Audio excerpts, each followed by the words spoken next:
আপনার প্রোফাইল বা পেজে একসময় অনেক রিচ ছিল, কিন্তু বর্তমানে দেখা যাচ্ছে যে আপনার রিচ, এঙ্গেজ, নেট ফলোয়ার এগুলো সব ধীরে ধীরে কমে যাচ্ছে। আপনি দিনের পর দিন ভিডিও আপলোড করে যাচ্ছেন, কিন্তু আপনার নেট ফলোয়ার, রিচ, এঙ্গেজমেন্ট এগুলো সবকিছু কমে যাচ্ছে। তো আপনার পেজ বা প্রোফাইলে আমি আজকে 4টে সেটিংস দেখিয়ে দেবো, যে সেটিংস গুলোর মাধ্যমে আপনি আপনার রিচ, এঙ্গেজ এগুলো ঠিক রাখতে পারবেন। তো এই যে 4টে সেটিংস এর মাধ্যমে যদি আপনার কোনো একটা সেটিংস এর ভিতরে দেখা যায় যে কোনো ধরনের প্রবলেম এসে যায়, তাহলে কিন্তু আপনি যতই কষ্ট করেন, যতই কাজ চালিয়ে যান, আপনার রিচ, এঙ্গেজ এগুলো বাড়তি হবে না। তো চলুন বেশি দেরি না করে আমি সরাসরি ভিডিওটির মাধ্যমে চলে যাই। তো সেই 4টি সেটিং আমি আপনাদেরকে দেখিয়ে দিব, ভালো করে লক্ষ্য করে এই 4টি সেটিং আপনি ডেইলি চেক করবেন। আপনার এই সেটিংস গুলাতে কিন্তু ডেইলি প্রবলেম আসতে পারে, তো ডেইলি এই প্রবলেম গুলো আপনি ক্লিয়ার করে রাখবেন, আপনার রিচ, এঙ্গেজমেন্ট এগুলো অবশ্যই বাড়বে। তো চলুন এবার মোবাইলের দিকে একটু ভালো করে লক্ষ্য করুন। তো সবার প্রথমে আপনি ফেসবুক অ্যাপ্লিকেশনটি ওপেন করে নেবেন, ঠিক আছে? তো ফেসবুক অ্যাপ্লিকেশনটি ওপেন করে নেওয়ার পর এই যে উপরে যে এখানে থ্রি ডটটা দেখতে পারতেছেন, সিম্পলি আপনি এই থ্রি ডটে ক্লিক করে দেবেন। তো থ্রি ডটে ক্লিক করে দেওয়ার পর আপনার সামনে এই ধরনের ইন্টারফেসটা শুরু হয়ে যাবে। তো এখান থেকে আপনি নিচে স্ক্রল করে আসবেন, ঠিক আছে? তারপর আপনি এখানে দেখতে পারবেন সাপোর্ট ইনবক্স বলে একটা অপশন রয়েছে, ঠিক আছে? তো সাপোর্ট ইনবক্স আপনি ক্লিক করে দেবেন। তো সাপোর্ট ইনবক্সে ক্লিক করে দেওয়ার পর আপনার সামনে এই ধরনের দুটি অপশন শো হয়ে যাবে, ঠিক আছে? এখানে দেখুন রিপোর্ট অ্যাবাউট আদার্স, তারপর এখানে দেখুন ইওর অ্যালার্ট।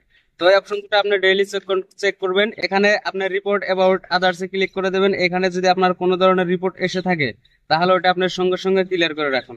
তো তারপর এখানে দেখতে পারতেছেন ইওর অ্যালার্ট। তো এই ইওর অ্যালার্টে যদি আপনার কোনো ধরনের সমস্যা এসে যায়, তাহলে এটা আপনি ডেইলি চেক করে ডেইলি ডিলিট করে রাখবেন, ঠিক আছে? তো এরপরে চলে আসবেন ব্যাকে। তো ব্যাকে চলে আসার পর এই যে এখানে যে প্রফেশনাল ড্যাশবোর্ডটা রয়েছে, এই প্রফেশনাল ড্যাশবোর্ডে আপনি ক্লিক করে দেবেন। তো প্রফেশনাল ড্যাশবোর্ডে ক্লিক করে দেওয়ার পর আপনার এই যে নিচে স্ক্রল করবেন।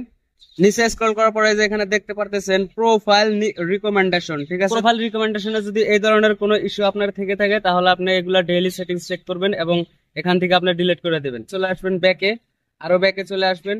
চলে আসার পরে যে আপনার হোম পেজে যে প্রোফাইলের নামটা রয়েছে, প্রোফাইল নামের উপরে ক্লিক করে দিবেন। তো প্রোফাইল নামের উপরে ক্লিক করে দেওয়ার পর আপনার সামনে প্রোফাইল বা পেজের এই ধরনের হোম পেজটা শো হয়ে যাবে। তো তারপরে এই যে মোর অপশনটা যে রয়েছে, মোর অপশনে আপনি ক্লিক করে দেবেন। তো মোর অপশনে ক্লিক করে দেওয়ার পর ভিডিও অপশনে আপনি ক্লিক করে দেবেন। তো এবার আপনার যতগুলা ভিডিওস রয়েছে সবগুলা এখানে শো হয়ে যাবে।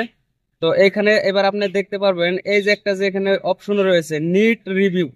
তো নিটস রিভিউতে আপনি ক্লিক করে দেবেন। ক্লিক করে দেওয়ার পর যদি আপনার কোনো ভিডিওর যদি কোনো ধরনের প্রবলেম থাকে বা কোনো যদি ইস্যু এসে যায়, তাহলে কিন্তু ওইগুলা এখানে শো হয়ে যাবে। তো তো এই ধরনের যদি মিউট থেকে থাকে, তাহলে ভিডিওটার উপরে ক্লিক করে আপনি এটা ক্লিয়ার করতে পারবেন। তো এটা পরবর্তী ভিডিওতে আমি শিখিয়ে দেবো। তো এবার হচ্ছে করার জন্য আপনি আবারও এখানে দেখতে পাচ্ছেন প্রফেশনাল ড্যাশবোর্ড। তো প্রফেশনাল ড্যাশবোর্ডে আপনি ক্লিক করে দেবেন।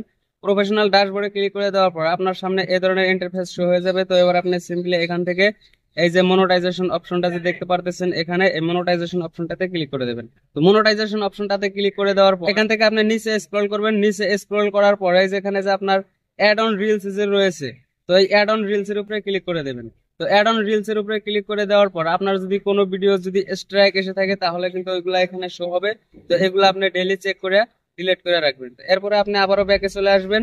ব্যাকে চলে আসার পরে যে এখানে দেখতে পারবেন ইনস্ট্রিম অ্যাডস, তো ইনস্ট্রিম অ্যাডে আপনি ক্লিক করে দেবেন। ইনস্ট্রিম অ্যাডস এ ক্লিক করে দেওয়ার পর এখানে আপনার সামনে এই ধরনের ইন্টারফেসটা শো হয়ে যাবে। এখানে যদি আপনার ইনস্ট্রিম অ্যাডে কোনো ধরনের সমস্যা থাকে, তাহলে এই যে উপরে যে আপনি জায়গাটা দেখতেছেন, এখানে কিন্তু আপনার ইস্যুগুলো শো হয়ে থাকে। তো যদি ইনস্ট্রিম অ্যাডে কোনো ধরনের ইস্যু এসে থাকে, তাহলে এগুলো আপনি ডেইলি চেক করে ডিলিট করে দিবেন। তো এই ছিল আমার আজকের মূলত 4টি সেটিংস। এই সেটিংস গুলো যদি আপনারা ডেইলি চেক করে যদি ইস্যুগুলো যদি আপনি ডিলিট করে এবং আপনার প্রোফাইলে যদি একদম ক্লিন রাখতে পারেন, তাহলে কিন্তু আপনার রিচ এঙ্গেজ অবশ্যই বাড়বে। তো ধন্যবাদ। যদি ভালো লাগে অবশ্যই ভিডিওটি লাইক, কমেন্ট এন্ড শেয়ার করে দিবেন। সাথে আমাকে ফলো করে রাখবেন। এই ধরনের কার্যকরী ভিডিও আমি ডেইলি আপলোড করার চেষ্টা করব। Thank you.